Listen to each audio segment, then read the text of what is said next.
All right, let's jump right into this explainer. Today, we're unpacking the ultimate survival guide for managing a sudden financial windfall. I mean, whether you just sold a business, got a totally unexpected inheritance, or literally hit the lottery, getting a mountain of cash overnight sounds like the absolute dream, right?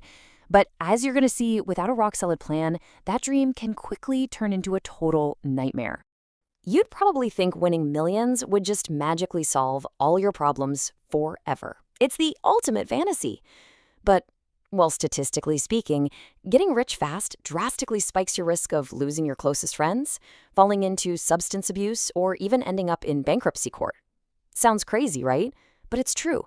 It turns out managing sudden wealth is a totally different skill set from actually acquiring it, and most people are just completely unprepared for that shock to the system. So, to prevent a financial disaster, we're going to walk through this strict 5-part playbook: the curse of sudden wealth, phase 1, damage control, handling family and friends, the rule of 25, and building a 5M portfolio. Let's get into it. Starting off with part 1, the curse of sudden wealth. Take the really tragic story of Jack Whittaker, for example. He won nearly $315 million in the Powerball back in 2002. At the time, biggest single jackpot ever. But instead of keeping it on the down low, he told everybody. He literally gave money to strangers, bought cars for friends, donated millions. You'd think good karma would come his way, right? Well, the result was an absolute catastrophe. He ended up divorced, his friends totally abandoned him, and tragically, his granddaughter, who he had spoiled with all this new wealth, actually died of an overdose. He even admitted later that being too nice and too public just completely destroyed his fortune and his family. Honestly, screaming your newfound wealth from the rooftops is literally the worst move you can make. So, the absolutely crucial takeaway here is that you've got to become what's known as stealth rich.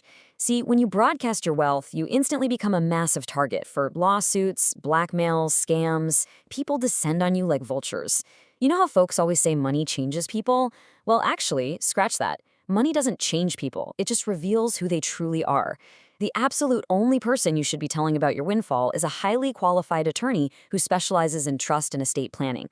They give you that legal layer of privacy, and bonus, they can save you millions in taxes. Moving right along to part 2, phase 1, damage control. Okay, step 1 might actually surprise you. Keep your job. Now, look, you don't have to stay at a job you hate forever, obviously, but you absolutely need to stick to your normal routine at first. Why?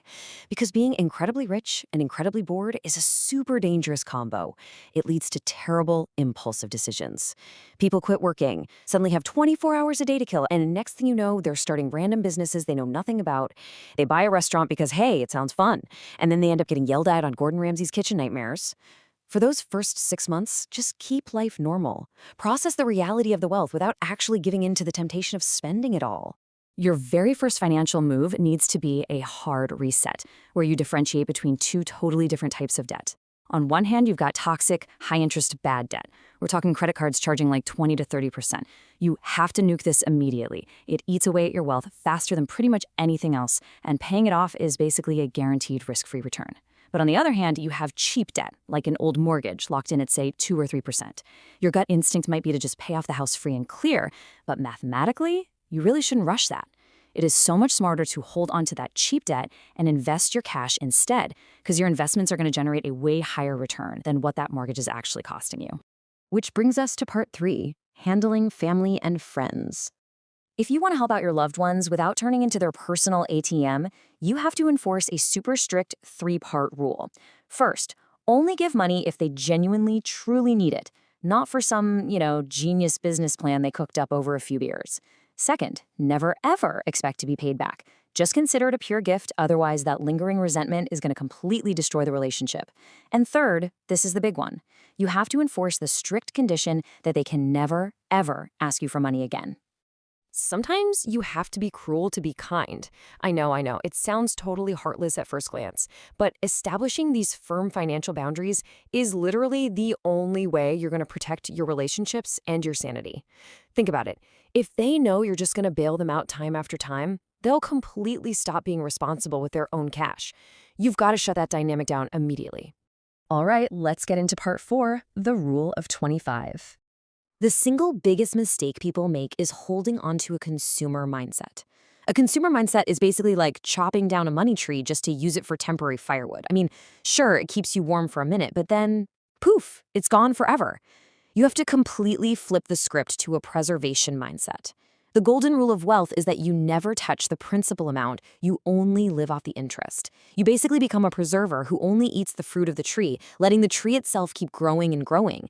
And there's this brutally honest story that perfectly proves exactly what happens when you break that preservation rule. So this family wins the lottery, they immediately act on that consumer mindset, and they go out and buy a $10 million mansion and an entire fleet of sports cars.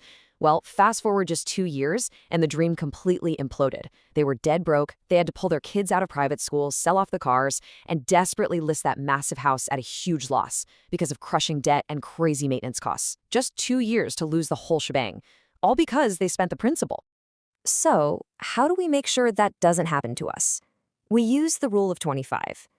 To figure out your exact freedom figure, the amount of money you actually need to never work another day in your life, you just take your desired annual income and multiply it by 25.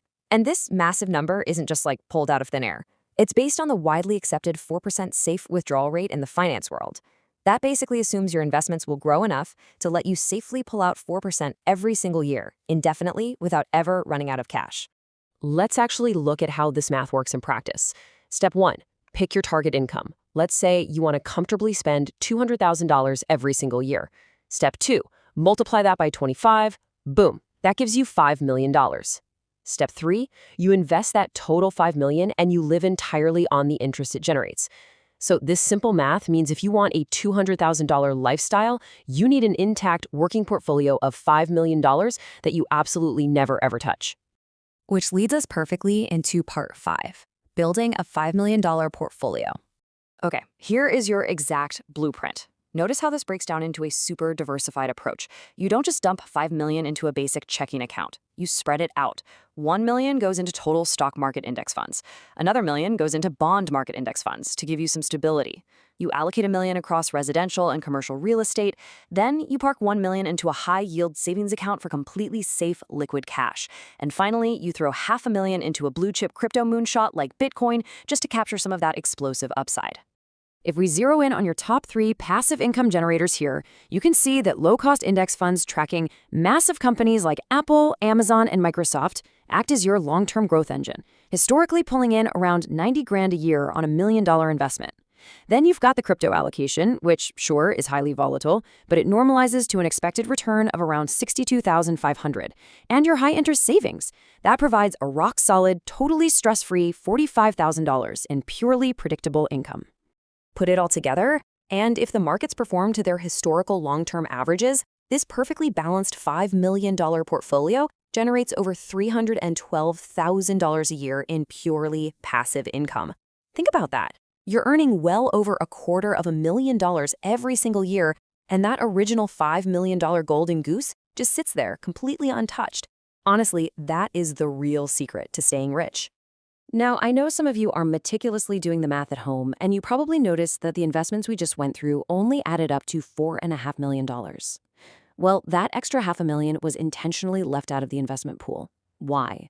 Because that is your designated fun money. You keep this liquid and you spend it on literally whatever you want. A fancy car, an amazing vacation, totally upgrading your house, and you do it without an ounce of guilt. You get to actually enjoy your sudden wealth right now without having to take an axe to your money tree. And that really brings us to the core philosophy of this whole explainer. Having money isn't about Lambos or mansions. It's about never having to do things you don't want to do. At the end of the day, the rich stay rich because they understand a fundamental truth. Money is simply a tool you use to buy back your time. Don't blow your windfall chasing endless material stuff.